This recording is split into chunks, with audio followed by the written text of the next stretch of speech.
Hi, Dr. Centeno here, and Mark Testa. Thanks for tuning in today. We're going to talk about fake spinal stem cell injections.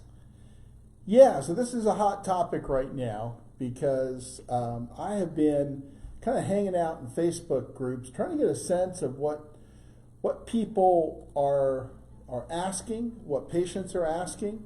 And one of the things that really surprised me quite a bit was the misinformation out there with regard to spinal injections. There were a number of people that I had met on Facebook groups that really believed, they didn't understand the difference between a real spinal injection and a fake and bake one, number one. And then there was a whole bunch of other things with regard to exosomes, with regard to getting an IV for a spinal problem, etc. So there's a lot to talk about.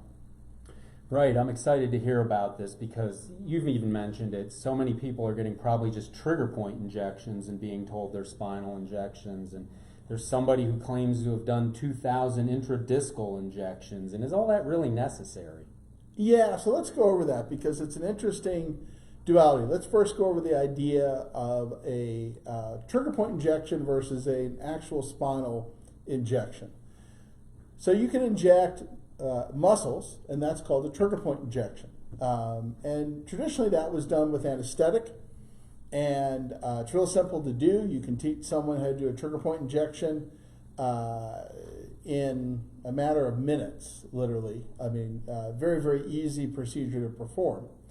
Now, that's a muscle injection, and there are times when just injecting the muscles can provide some relief. So if you were going to try to do an injection like that, and you were going to use some umbilical cord stuff that has no live stem cells, remember, but it's just umbilical cord tissue, then you might get some results because it's got some growth factors, kind of like PRP. Now, that's very different from injecting specific structures in the spine. So let me go to the board here and try to show you what I mean. So if we talk about a trigger point injection, so let's say, and Mark, you can tell me if they can see that. So if we go to your spine, there's a number of things that can be injected, right? You've got the muscles back here, and that's pretty much what's injected in a trigger point injection. But then you've got the discs in between the bones, and so those can be injected. You've got facet joints between those discs, and those can be injected.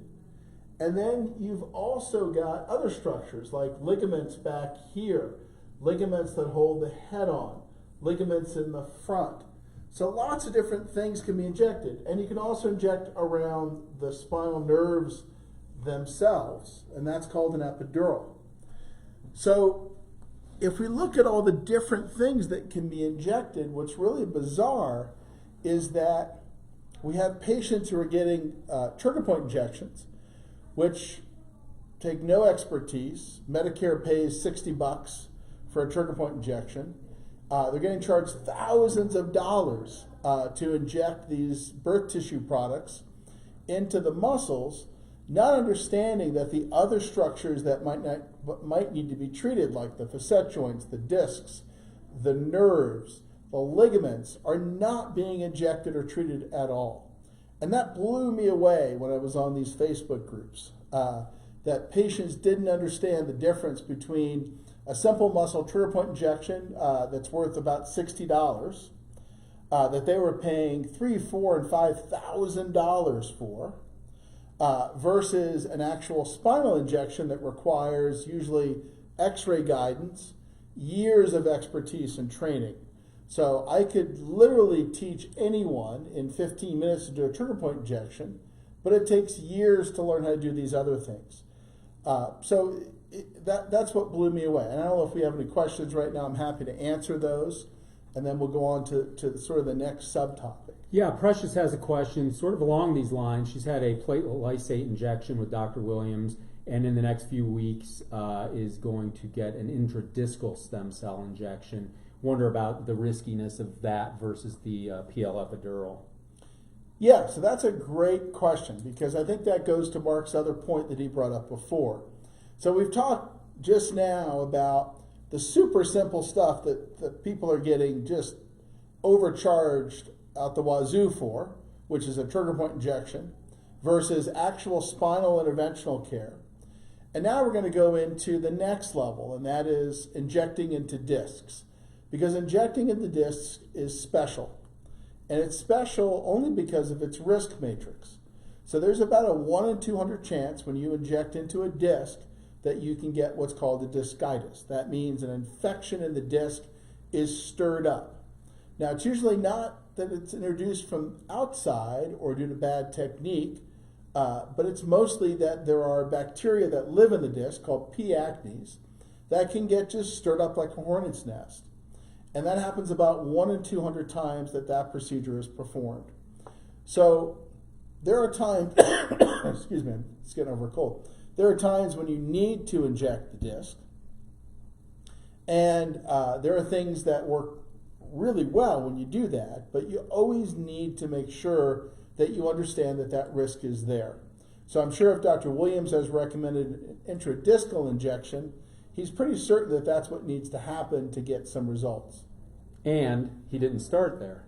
And he didn't start there, and that's the key point, is there are a few patients where we start there, but for the vast majority of patients, they can be treated without ever going into the disc and taking that risk. So a good provider that's doing this orthobiologics in the spine right will do exactly what Dr. Williams did. He'll start outside the disc. 80% of the time that works. For the 20% of the time that it doesn't, you go into the disc. Now we have providers that have turned that on its head. Mark brought up some guy that had done 2,000 disc injections. That's ridiculous. To do 2,000 disc injections, you would need to see about 20,000 patients. My guess is he didn't see 20,000 patients. He saw 2,000 patients and injected everyone's disc, which is taking way too much risk that isn't necessary to expose the patient to. Yeah. And is there anything you can do prophylactically? Would it be prudent to dose with antibiotics before, or is that overkill? No, you can, and despite all that, it's still 1 in 200. Now, Greg Lutz and our team, Greg's at Hospital for Special Surgery in New York. We just did some experiments looking at some of the different ways you could prevent discitis, and we came up with a combination of intradiscal gentamicin plus extremely high dose leukocyte-rich, platelet-rich plasma. So there is a way now to try to reduce that rate below 1 in 200 for the first time, based on some of that research that our team and his team did. Boy, that's great. Kevin asks, will a bulge heal or get worse with time? Yeah, so realize that there's some different concepts here. The first is a disc herniation. So, and then you got a disc bulge. So if you look at a disc,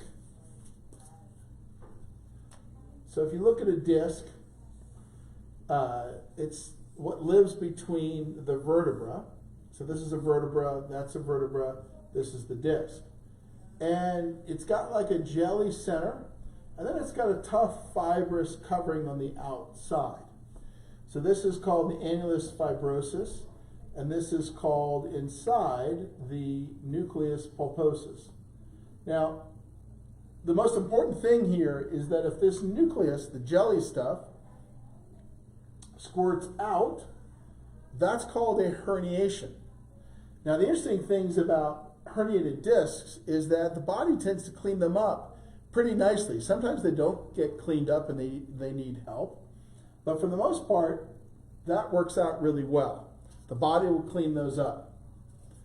Now, the next type of thing is a disc bulge, and that's where some of these fibers in here get torn, and the jelly stuff doesn't get pushed out all the way, but it just kind of produces a bulge in the disc annulus, in the outer covering of that disc. Those don't tend to change as much over time. They don't tend to improve nearly as much naturally as you would see with a disc herniation. So will a bulge get better over time? It's less likely that a bulge will get better on its own, and more likely that it'll stay the same or get worse over time, whereas a herniated disc is much more likely to get better on its own. Interesting. Precious says Dr. Williams did explain what you discussed, so that's good. Great. Yeah. We trained him well. Yeah. Let's see. Stacy asks, I've had 2 PICL procedures, definitely seeing some improvement. Still have C1 rotation and some symptoms of trigeminal neuralgia, tight pain. Will discs or ligaments or what should be treated during my next procedure to address those symptoms? The rotation and the facial pain. Yeah, Stacy, that's something that will obviously depend on your exam, so it's not a question I can answer off the cuff. Right. Carol asks about the number of areas that can be treated with spinal treatments in one visit: ligaments, facets, epidurals, etc. Yeah, that's a good question. Basically, the way we do this now is we treat the entire functional spinal unit. So that will be the nerve or epidural. That'll be the muscles, which are usually atrophied there. That'll be the ligaments that are usually lax, and the facet joints that are usually arthritic. So in patients with degenerative disc disease, that's how we do it. And so we're treating multiple structures, oftentimes in the neck and back.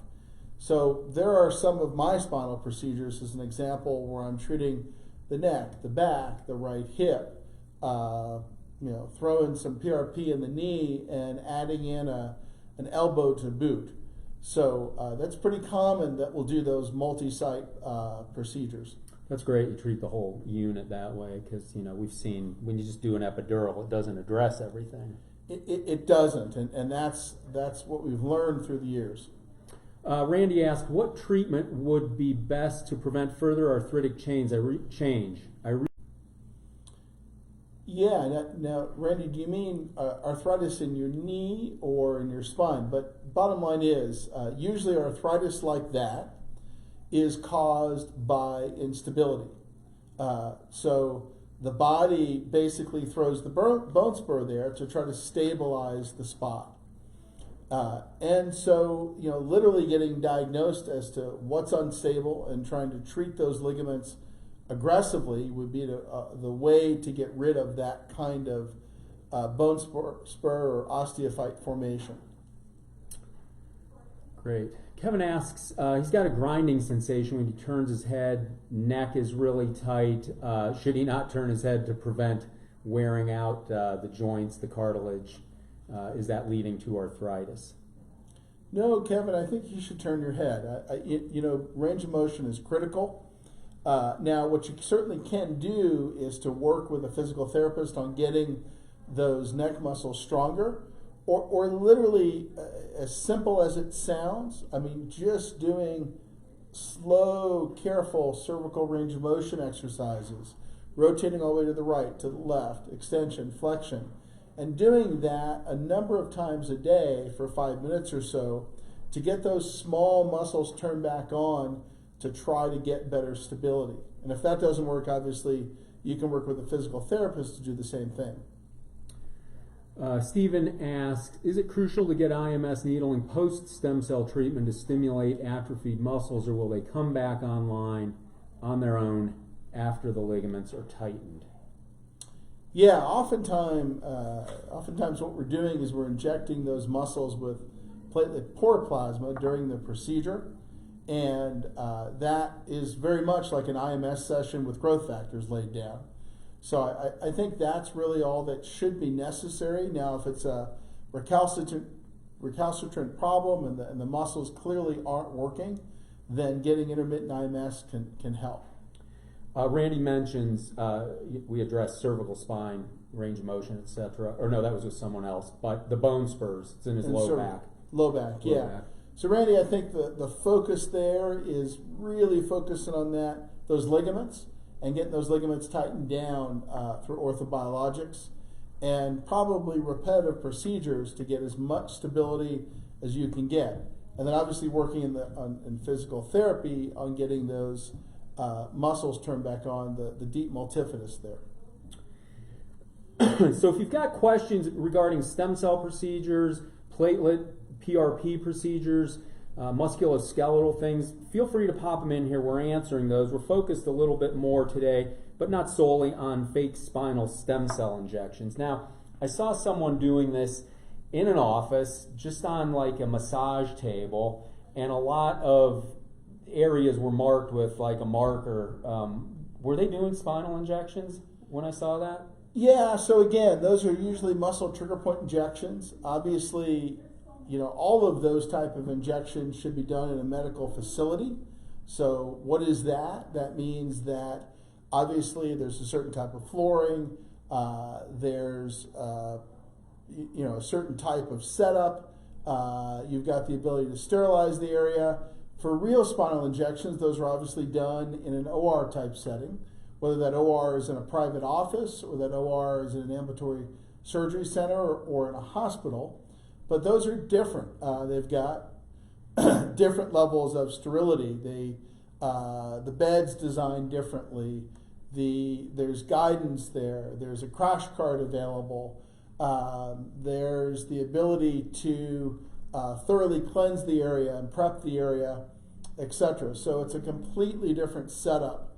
And again, what's not hilarious, but sad, is that we see people getting trigger point injections in their neck and back muscles on a massage table in a chiropractic office, paying $3,000, $4,000, $5,000, which is what we would charge for advanced spinal injection procedures using imaging guidance, in a completely different setting. So realize two completely different worlds there.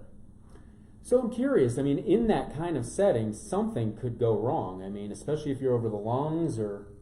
Yeah, so obviously pneumothorax, obviously if you use anesthetics, you can get a high spinal. If you're not using anesthetics, then you can still puncture the lung. Once you puncture the lung, obviously that person is going to have difficulty breathing. They need supplemental oxygen. They need monitoring. You need to be able to identify that. Obviously, you can introduce an infection if you're not using proper sterile technique. All of those things. What is a high spinal? High spinal would be if you happen to catch some of the dura on your injection, which is the covering of the spinal cord. Just injecting a very small amount can actually numb out the ability to breathe. Now, if you get a high spinal in the appropriate scenario, it's not a problem. You're resuscitated. What that means is that someone just assists you with breathing until the numbing wears off. So it's really no big deal. Now, if you get a high spinal in a chiropractic office, you're screwed. The nearest help is 911. So you had better pray 911 gets there in 4 minutes or you're dead. So that's the problem with doing these procedures in office settings that are not set up to handle emergencies like that. Or if you happen to go into a cardiac arrhythmia during one of these injections in a chiropractic office, again, you better hope they get there quick, because the paramedic walking in is going to be the first person that understands what's happening. Wow, scary. If someone has severe instability, and I don't know exactly where you're talking about, Kevin, can they get back to 100% with treatments? Yeah, I need to know what it is we're talking about, Kevin, with regard to severe instability. Are you talking about craniocervical instability, talking about instability at a certain spinal level? If you could give us some more info there. How about ozone? What are your thoughts on ozone injections? Yeah, it's interesting. With regard to ozone, really where most of the information has been collected has been in herniated discs. So I think with regard to a herniated disc, it seems like a reasonable way to approach that. But we don't have much information. I just did this literature review for ozone and other spinal problems. So, and then you also need to realize that regrettably, we don't have an FDA-approved ozone generator here in the United States. So you either have to illegally import one into the U.S. And use it illegally, or get a non-medical ozone generator. So for those reasons, we've stayed away from it. It's not an FDA approved thing. There's no FDA approved device that you can purchase in the US that generates ozone for medical usage. And then obviously it's pretty limited for use with regard to herniated discs. Interesting. Carol asks, can you have spinal injections with ultrasound, or do you need a C-arm? Yeah, it's an interesting question. We're seeing more doctors these days trying to do spinal injections with ultrasound. The answer is that you can do them. The big question becomes, can you do them well? And what I mean by that is that when you do these injections, you're frequently injecting into spaces that you can't see on ultrasound. You can see where you're supposed to go, but you can't see where the stuff went. So oftentimes a small needle change will determine whether or not you get good flow of the medication where it should go. And that's not something that you can optimize generally on ultrasound. So, listen, if you've got a doctor doing these injections under ultrasound, that's great, but they should have a C-arm fluoroscope available to be able to optimize the flow. So the answer to your question is you can do them, you just can't do them really, really well. Interesting. Kevin says cervical instability. Yeah, Kevin. So if you've got cervical instability, let's say of 3 millimeters translation, that's something that can be treated. We published on that, probably in 2007.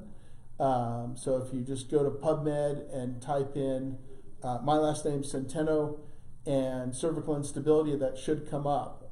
We were able to document on post-injection flexion extension x-rays that we were able to reduce that instability, and we were looking at instability in the generally 3 to 5 millimeter range. So that would be surgical instability. Jason asks, for spinal issues, is an ASC safer than a hospital, or is the safety more dependent on the facility or the doctor? Yeah, listen, I think you just need a competent facility wherever that facility is. We'll do a lot of our spinal injection procedures in the office. We've had one inadvertent high spinal. That person had no problems because we were prepared for it. We knew exactly what to do. We recognized it within seconds. So that's in a doctor's office that has ORs built out. Then you've got ambulatory surgery centers, and then you've got hospital ORs. Most of these procedures these days would either be done in an ambulatory surgery center or in a doctor's office OR type setting. And both of those are fine as long as you've got competent healthcare professionals there that know how to recognize this stuff. It is not appropriate, though, to do these in a chiropractic office. That is absolutely inappropriate. So, and that's really what we're seeing. I'm going to estimate right now that from a regenerative medicine standpoint, probably half of all spinal procedures these days are done in alternative healthcare offices like chiropractors, acupuncturists, etc. And that's not appropriate. I mean, if those guys get a complication, it's going to be interesting because that's malpractice per se. The environment in which you perform the procedure was not appropriate to support the patient if there was a problem. And I'm a chiropractor. I have basic life support. You have advanced cardiac life support, right? Training? Correct. ACLS training. In addition to that, more than that, it's the ability to understand what's happening and why. So, for instance, when that high spinal occurred, within 10 seconds, I was able to recognize, okay, this is what's happening, this is what we're going to do, and this is how everything needs to flow out. That patient turned out to be just fine. We were able to support that. But if you delay that identification even for a couple minutes, that's a very different story. And that's one of the problems, I think. Not only whether you've got the right equipment available to deal with that problem, but also do you have the training to recognize quickly what has just occurred and what needs to be done to help that patient. And that's really on both areas where the problems start. And sort of jumping ahead to this question along the same line, Precious asked, do all Regenexx docs have training for emergencies like this. They do. That's why we pick them. So we will not allow anyone to do spinal work that doesn't have that kind of training. So as an example, I mean, Regenexx could have 500 providers on its network right now, meaning we have gotten at least 600 or 700 applications through the years to be on the network. We have 70. Why do we have 70? The other 630 were not qualified to do this work. All right. Let's see. Do we need an MRI or X-ray? What's best to diagnose these spinal issues we're talking about and treating here?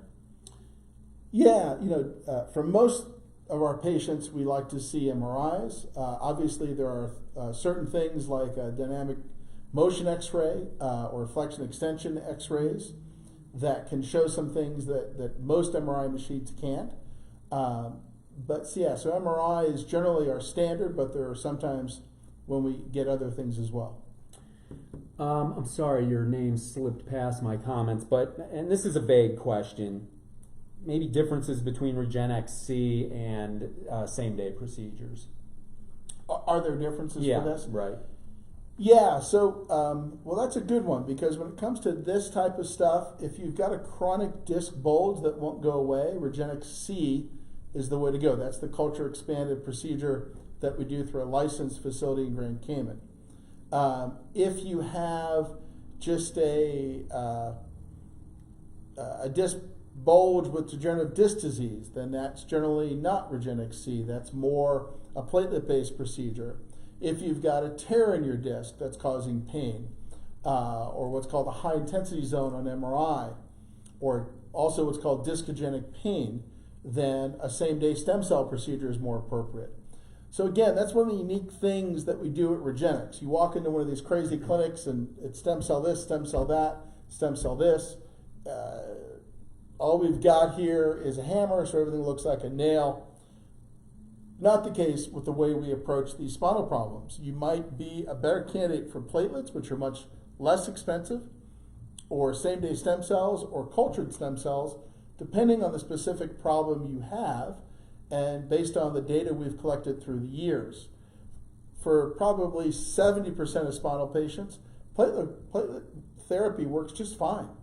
They're very happy with their results, and they're spending a fraction of what they would on stem cells. That's great. Ivy, thank you. Ivy says she would trust the Regenexx team with any procedure and truly believes that they are able to deal with any emergency or urgent situation. Thank you, Ivy. Appreciate it. This is interesting, and I can see this with a spinal fusion, but if you treat the lumbar spine, does it cause shifting and or potential pain in the SI joint? With a fusion, yeah. I mean, right. So yeah, if you do a spinal fusion, then absolutely. That's called adjacent segment disease. That's a very common problem with a lumbar fusion that we see patients getting SI joint problems. If you're just appropriately tightening down some sloppy lumbar ligaments, then that shouldn't be the case unless the SI joint was also hypermobile, in which case the SI joint needed to be included in all of that treatment out of the gate. Realize that we're not breaking these down into little pieces. One of the problems with a pain management approach is that it's got to be only the L5S1 facets, or only the L3-4 facets, or only the right L5 nerve. That's not how we treat these patients at all. So if we're going to be treating the lumbar ligaments as an example, frequently we're adding in those SI joint ligaments because they're part of the problem as well. Yeah, that's great.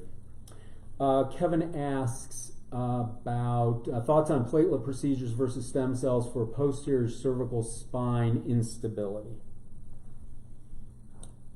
Yeah, posterior cervical spine instability. I'm not even quite sure what that is. I mean, Kevin realized that the whole spine would be unstable, not just the posterior part, unless there was some isolated injury to the posterior ligaments, like the supraspinous or interspinous ligaments. So,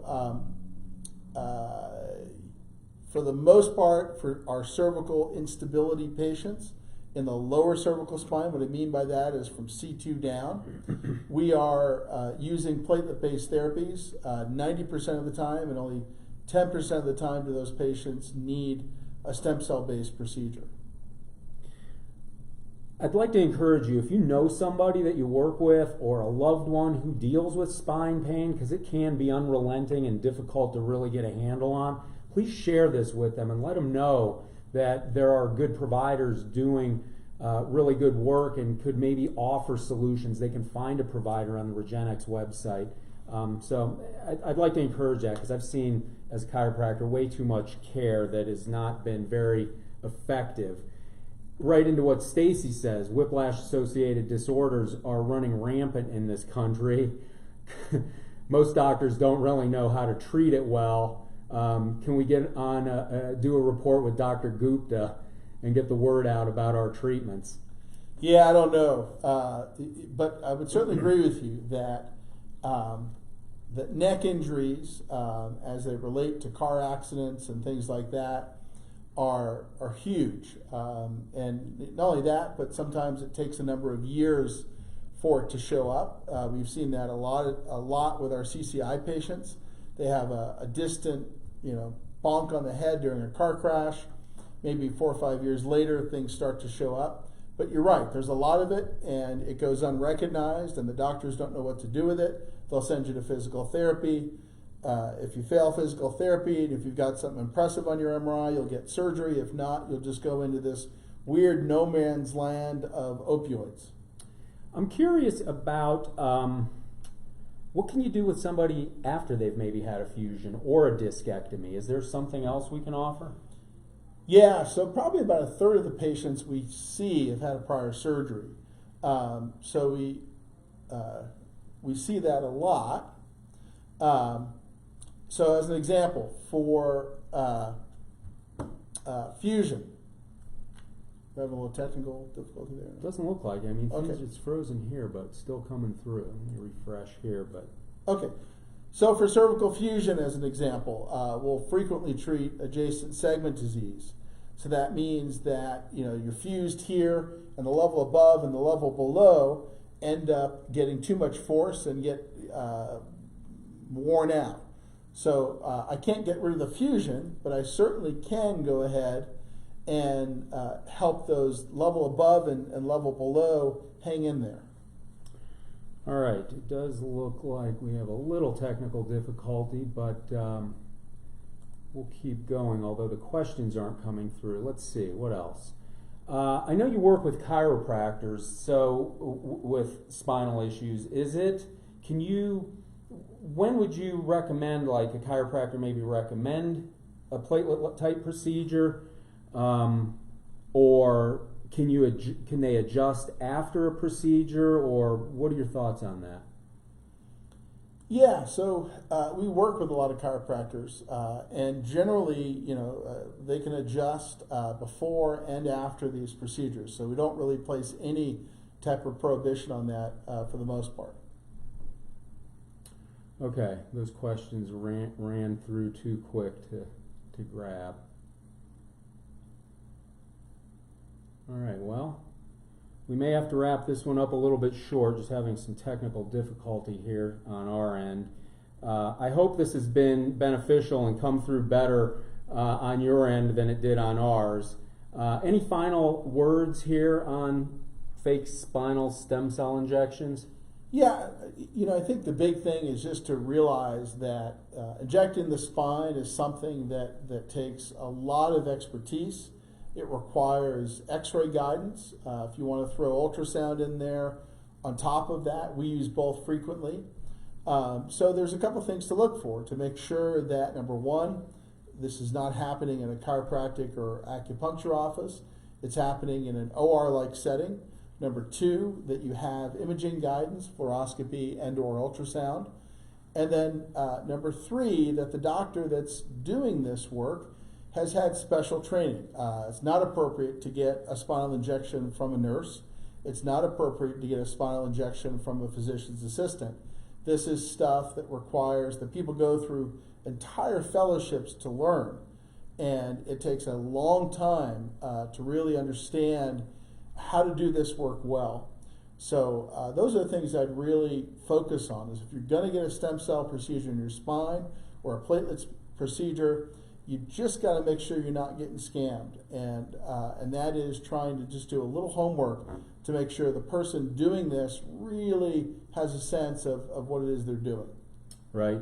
So sorry for the technical difficulties. We will get your questions answered online here later tonight or first thing in the morning. So we will be back next week with another Facebook Live covering some more stem cell platelet information. Yeah. So thanks so much for spending the time this evening, and we'll see you back next week. Thank you.